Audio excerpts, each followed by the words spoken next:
Creative Babble. Hey guys, it's me, Javier, and guess whose birthday it is? It's Pretend's birthday. Pretend is 4 years old, and I wanted to celebrate with a special episode, so I invited only one friend to my party, and that is Jules Hannaford from the Fool Me Twice podcast, which is a true crime podcast about con artists, which we all love. And season 2 of Fool Me Twice is coming out, and Jules lives in Hong Kong on the other side of the world. And today is my Friday, and today is her Saturday morning. It's my Friday night, Saturday morning. Trying to arrange a Zoom call was a nightmare, but we made it happen. Welcome, Jules. Welcome. Hey, Javier, thank you so much for having me on the show. It's great to see you, and I'm so honored to be here. And I've loved your podcast over the years. I don't know which season's my favorite, but I just couldn't wait for every episode. I love it. So, and it's so interesting that we've both done podcasts on con artists. I know, it's weird. Yeah. What does it say about us? And I guess we're not the only ones invited to the birthday party. All of you who are listening are part of Pretend's 4-year-old birthday party. Yeah, happy birthday. Happy anniversary for 4 years. It's amazing that you've been doing it for so long. Can you believe that we've been doing it for so long? Because it's not just me doing it for so long. I mean, you've been a podcaster with, your original podcast, which was Hong Kong Confidential.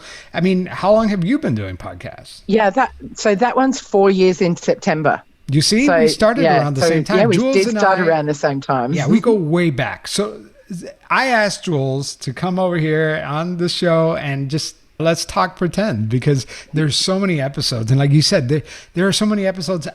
People ask me which one's my favorite episode, and that's really hard for me to do. So I figured, hey, why not? Let's just talk about it. Yeah. Well, I can't pick one that I love of yours, but I love the whole Jane Whaley series. That was amazing. Oh, yeah. Loved it. Well, it's so funny. If I am known for one thing, it is definitely the Word of Faith Fellowship season, for sure, hands down. I mean, when we went to what was it, the True Crime Podcast Festival in Chicago? I mean, it was just question after question about the cult in Western North Carolina. For sure, that is like my greatest hit song, I guess. Yeah, I think so. I mean, I remember listening to it and just feeling nervous as you were going into like on the ground reporting and incognito, and I just was like, oh my gosh, how is he doing it? It was amazing. I just really felt that energy with you, and it was just such a great story, and you delivered it so well. Well, I'm glad that you felt that way, because that's exactly how I felt, and I wanted you to feel that way because I didn't know how else to communicate that, because I remember that feeling in my stomach still to today where I was minutes away from actually being dropped off at that church, and my stomach, when your stomach just goes blah. Yeah, that nervous feeling. I couldn't believe you were putting yourself in that position. Like how courageous. Yeah, I know. And, it's kind of crazy. And even till today, I mean, every time I approach a story, not every story, but, there's a story that John and I want to do for criminal conduct for a future season that just the thought of it freaks me out. It involves the Mexican drug cartel. And I'm like, oh my gosh. So you're just going to elevate your risk, aren't you? Yeah. I don't know if I want to mess with those guys. I've messed with sheriffs, but the cartel, I feel like that's going too far. I feel like I'm not doing a good job if I'm not nervous. Not all the time, because not every story is this huge investigation, but I always try to pick one or two stories a season to dig myself into, What was it? Which is the story with the guy? Was it a helicopter or a plane? Oh, yeah, the hijacker. That one. Cool. I love that one. That was I'm glad brilliant. You asked about that one, because that was a great one as well. That had me on the edge of my seat, and I loved it. Yeah, that was not only was that fun to make, but that was really frustrating after it aired, because this guy, Martin McNally, he hijacked a plane around the same time as D.B. Cooper, and the first time you ever heard his voice on any podcast, any TV news, was on my show. My friend Chris Niddle interviewed him. And guess what? After we aired that episode, Phoebe Judge of Criminal did that episode on her show. And then they created a whole series on the hijacker. So Did they really? Oh my gosh, you're a groundbreaker. I know, but it's like I don't own that story, but it was like, wait a minute, we did it first. At least But give us a plug. nobody remembers that. But yeah. Oh, congratulations. That's quite amazing that you're so groundbreaking. But yeah, I thought that episode was just gripping. I loved it. It was great. But I've loved all there's your certain episodes. rules that I have for pretend and for criminal conduct too, which is I don't want to tell you a story that you already know. So that's one of the rules. I'm like, every time I interview somebody or I talk about somebody, I want to tell the story in a different way. The most high profile person I interviewed was Uri Geller, the guy that bends the spoons, the psychic. Oh, yeah. Yeah. My uncle used to be friends with him back in the 60s Oh, and the really? 70s. Yeah. Yeah. He used to go have dinner parties with him. How bizarre is that? Did he I remember did he bend all the Yes. spoons at the dinner Yes, time? and taught my uncle to levitate. Seriously. And I had fun with that one because the only thing I wanted to get James Randi, but he was sick. He was getting old, and he's passed away since. But I got the second best, which was his protege, Banishek, which is a magician, and he was able to tell us some stories about James Randi back in the day. Yes. But magicians Yeah. are con artists, right? Because they're fooling people. Yeah, Yeah, absolutely. Absolutely. Yeah. So where are you gonna go next with pretend? What sort of cons are you looking at following up on in the future? It was so funny. Before we started recording, you said that you felt like you almost ran out of people to talk to in Hong Kong. Yeah, I do. Yeah. Yeah. I feel like, am I running out of con artists or am I running out Probably of story not. ideas? And I always feel that way. Every season I feel that way. And I don't. I'm not out of stories for sure. I'm doing this whole series on hypnosis that's coming up. Yeah. And it's really Right. interesting because the whole question is, it started off with, I did this series on the lie detector of how to fool polygraph test, and the guy who was That was a great one too. that was a great I one, love yeah. that one. Yeah. and he was saying that the way to fool is to put yourself in a state of self-hypnosis. And during the research of that show, I was watching these YouTube videos of women giving natural labor without any anesthesia, just doing self-hypnosis. And I was like, I can't even imagine how painful that was. But then I saw somebody getting their tooth extracted without any anesthesia. And by the way, sorry, that was my dog. You're going to hear dogs in this episode. and they were getting their teeth. Yeah, no, I've heard of people having proper operations with hypnosis and no anesthetic. I don't know if That's that's true or not. crazy. I know, it's crazy. And is it really true? Well, I asked my dentist because I went and I got some dental work done, and I said, "Is this true? And have you ever heard of this?" And he said, "Yeah, actually, when I was in right out of medical school or dentistry school or whatever, he said there was a woman that said, I don't want any anesthesia, just give me 5 minutes so I could get in the zone or whatever." And he's like, he was like, "No, I'm already nervous because you're like one of the first people I'm drilling into." And she's like, "No, trust me, I just need 5 minutes." And he drilled and filled the cavity without any anesthesia, and it freaked him out. Oh my gosh, Yeah. that's true. Well, so Wow. anyway, so that kind of snowballed into something else, right? Because I'm wondering, is this bullshit, right? Yeah. is hypnosis real? And then I Yeah. find out that hypnosis is actually used as evidence or testimony in court.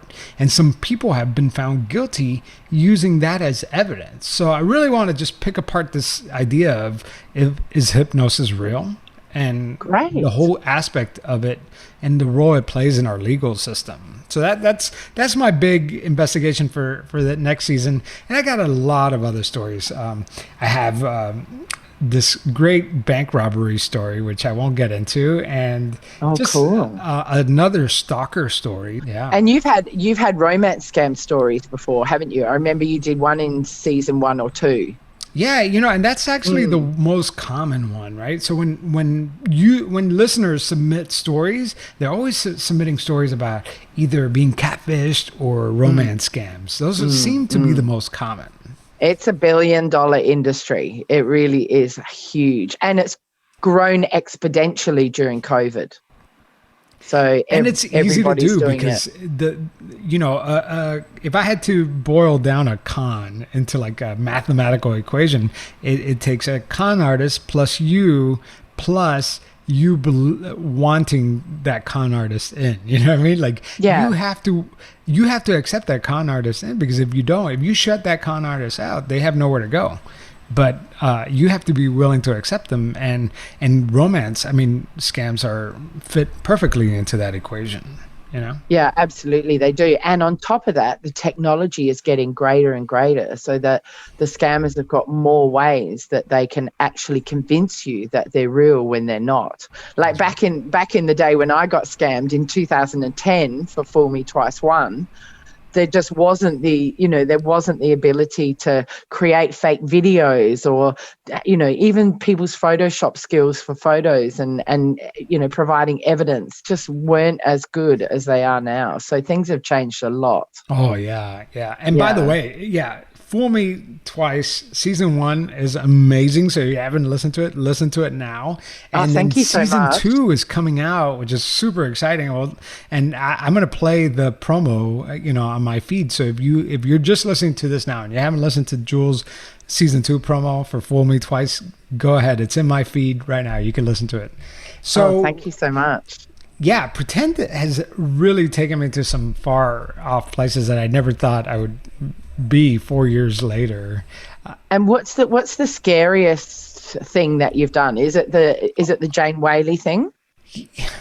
Yeah, for Pretend, by far the Jane Whaley thing was the scariest. That's when I felt the most scared listening. The second scariest thing I've ever done was Criminal Conduct season 1, because we're reporting about this potentially corrupt sheriff's department, and we're driving down there and they know we're there, and it's just like, I'm thinking, are we going to get thrown in jail?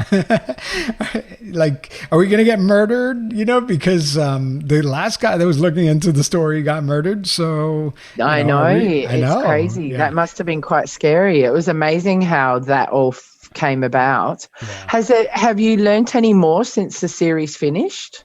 Yeah, we have not stopped reporting on season 1, and there has not been movement in the case, right, for either Michelle or Eli, but we've learned some new things that we didn't know when we did season 1, and we've been recording some interviews, and also there's just some things that are happening now that weren't possible when we were reporting on it on season 1. So don't be surprised if there's some major update episode coming in the near future. That'd be great. I think everyone will jump on that. They'll be really interested to see what's going on. Yeah. And what about season 2? Was that as nerve-wracking? And it's so interesting that I've heard that those guys have been arrested. Yeah. So it's two. Is it 2 policemen? It's 2 constables, which I didn't know going into this what a constable was. I mean, I heard the term, but I didn't really know. And it turns out that there's constables in the UK, there's constables in Canada, but constables change depending on where you are. But in Kentucky, in Kentucky, and specifically Pulaski County, constables have the power of a sheriff. So they are a one-man sheriff's office. So they could drive police cars. They could they carry guns. They could arrest people. And they're voted in, so you can't fire them. They're like super powerful. God. And then when they seize your property, they get to keep 75 to 80% of that, of what they seize. So it creates this perverse incentive for them to plant drugs on people, falsely arrest people. It's just a terrible, terrible situation. And when we started season 2, it wasn't our original season 2. Our original season 2 was something else, but COVID happened. And so we were like, what story can we do remotely? And so we found this story, and the timing was perfect, because just as we were wrapping up season 2, the FBI basically did an undercover sting. Well, I don't want to ruin it. I don't want to spoil it for you guys. No. But those 2 guys, they ran out of luck. Let's just put it that way. And just today, the day we're recording. I know. I just saw that on big Facebook news, before we met, that they've been arrested. But what I want to know is, has your podcast had any link with their arrest, do you think? No. I think that It's completely it was a long separate. time coming for those guys. They've been, right, okay. People knew about it. The local police knew about it. The sheriffs knew about it. The politicians knew about it. I just think it's awesome that we did our podcast, because now it's out in the open. It's in their face, and people know about it, and people are mad. And that's the whole point. Phoebe Judge will be doing another one. Yeah, just wait till Phoebe Judge does it better, and yeah. Oh, Phoebe, brilliant. if you're listening, call me. Yeah. Get Javier on as a guest, Phoebe. Come on, at least. That's right. We live in the same town, right? Oh no, I didn't know that. Yeah. Oh, you should stalk her. Yeah, she's awesome. I mean, she's actually one of the. We're kidding. We're kind of beating her up a little bit, but she's actually one of my. Yeah, I mean, she's kind of one of the main influences for my show, and part of the reason why I got into podcasting to begin with. So I love her storytelling style. Yeah. So tell me how you did get into podcasting. What was it that made you kind of work full time, be a dad of 2 girls, and then put a lot of time into doing this kind of investigative reporting, which takes a long time? Yeah, well, I come from a journalism background. That's where I started my career in news, local news, but then I also did documentaries for the local public television station, and that was amazing. Yeah, and do you think you'll continue doing pretend and criminal conduct? Like you'll keep doing different series of both? I really have a fantasy about doing documentaries. I would love to do a video version of Pretend. That was always the idea. I always wanted to do this as a documentary, but I realized that documentaries are hard to produce. They take lots of people. Yeah, they do. A lot of money. Well, what's interesting is John and I, for Criminal Conduct, shot during COVID. This is like during the height of COVID. We went down to Florida and we shot a documentary for Discovery ID on Criminal Conduct season 1, and it's all about John and I, which is really weird because I'm used to being behind the camera or behind the microphone, but never in front of it. No, you got to start hosting. Yeah. So this comes out in July, like at the end of July, and we're going to be all over TV. And oh my gosh! So what's it about? It's about Criminal Conduct season 1. How cool! How did that come about? July 27th on Discovery ID. I think it's called Citizen PI or something like that.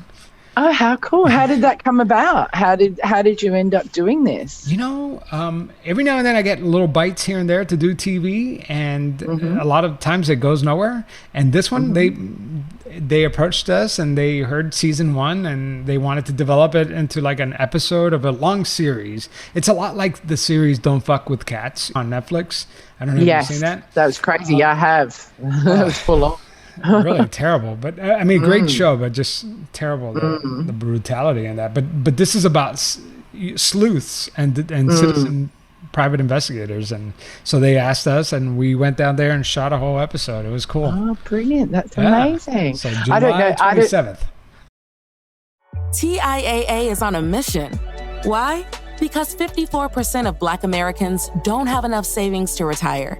So in collaboration with big-name artists like Wyclef Jean, TIAA released Paper Right, new music inspiring a new financial future. With 100% of streaming sales going to a nonprofit that teaches students how to invest. Stream Paper Right now and help close the gap.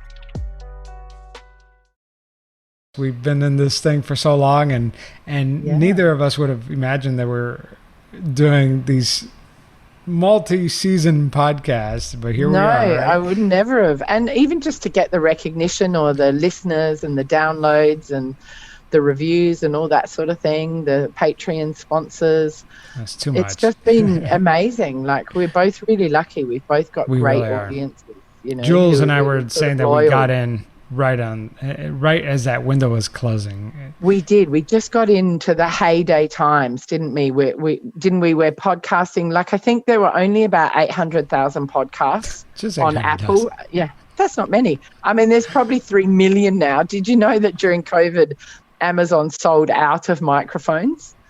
Because Did they everybody was, really? yeah, because at one I stage, believe it. because everyone's starting a podcast. Well, my numbers are actually going down since COVID. It Yeah, was like the that's first time interesting. in the show's history that the numbers have been going down for both shows. And Mm. I just, I hope you still like what I'm doing, but I blame it on COVID and Yeah, I lack blame of it on commute COVID too. and all the celebrity podcasters that are just sitting home bored, just chatting Yes, with their friends. there's loads of people that have jumped on the bandwagon, and the celebrity ones have that selling power. But I honestly think it's people at home with their children. They don't get the time, and also they're not commuting. I think so many people listen to podcasts when they're traveling. Yeah, the listeners are the best. They're actually Yeah. like what keeps me going.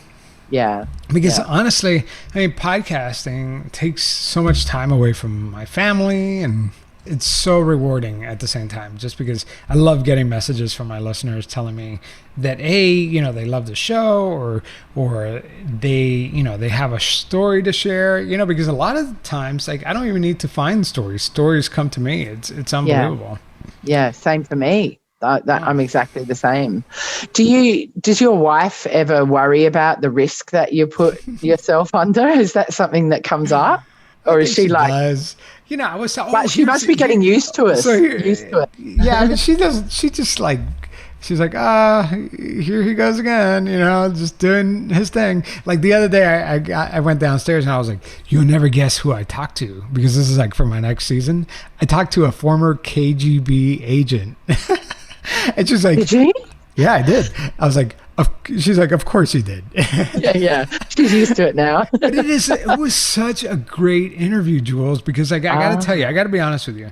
And you know this too, when you're producing these shows, they take a lot out of you. They're so draining, and I have been producing Pretend nonstop for a whole year. I wanted to see if I could keep it going without stopping. And then Criminal Conduct started, and I was really getting burnt out. And I was at a low, and I just wanted a break. But then I talked to this KGB agent, and it was such a phenomenal interview that even he lost track of time. And it was like a 2-hour interview. And he goes, "You're good. You're really good." Because I said a lot more than I wanted to. And he really enjoyed that interview. And that's coming out the next season. So. Oh, how exciting. That's so cool. Yeah, it's lovely when you do something like that where you get re-energized, where you just think, oh my gosh, this is why I'm doing it. And we all have those interviews or those experiences, and it's like I get depleted, but then my cup fills up again, Yeah, absolutely. There's also another partnership with Chris Niddle. Hopefully, I'm trying to convince him, because he recorded this interview years ago. It's been sitting in the back burner for years. He doesn't know what to do with it, so I'm going to put it together and see if we could play it on Pretend.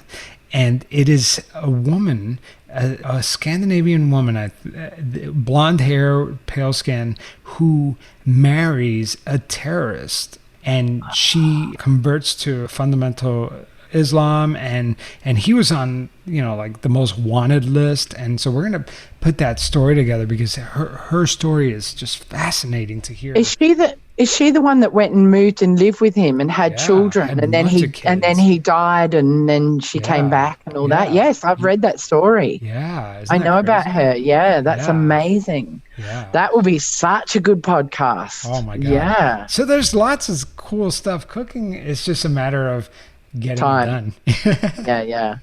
So what would be your tip for anybody who was interested in getting into podcasting? What would you say to them?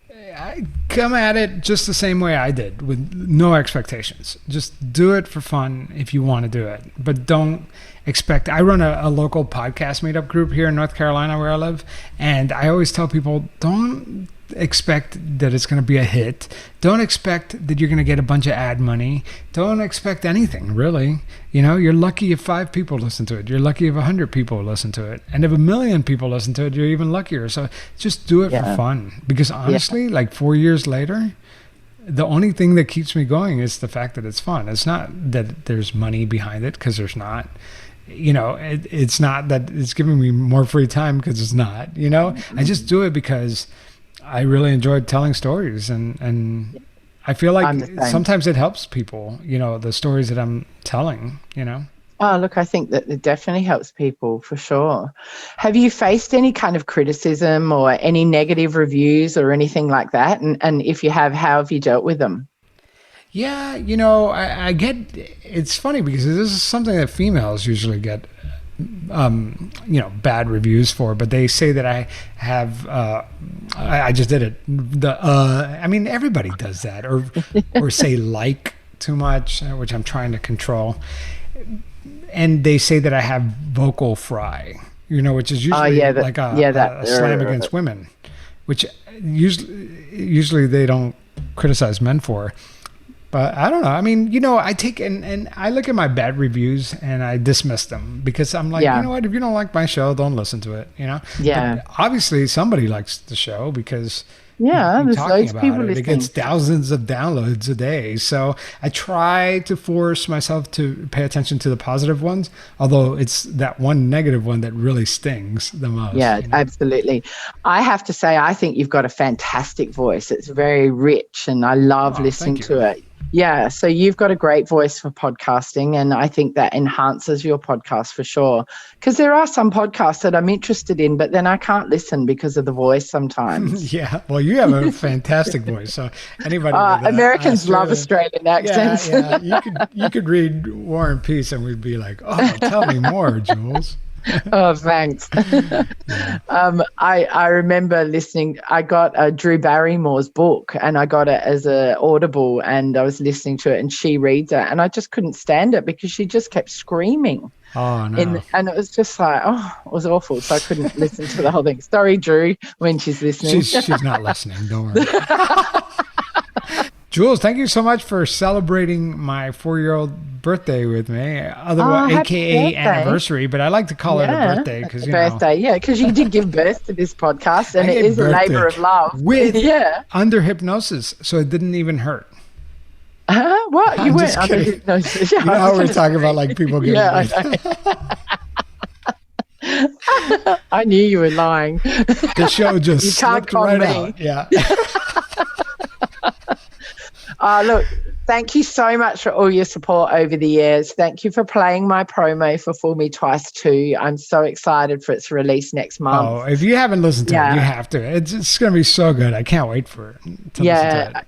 Awesome. And look, let's just stay in touch and congratulations on all your success. And I'm looking forward to seeing what you come up with next. Oh, same here, Jules. I appreciate it. And I feel like I'm talking to somebody from the future because it's tomorrow where you are. So this is really cool for me. And I really appreciate you coming on the show. And for all of you who are listening now, stay tuned because the new season will start at any moment as soon as I could get it done.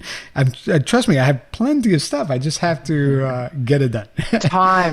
Finding that time. Yeah. But anyways, I digress. We were saying goodbye. I know. We could chat for hours. All right, Jules. Yeah, so great to see you. Have a lovely evening. Thanks a lot, Javier. Bye-bye. Bye. Bye.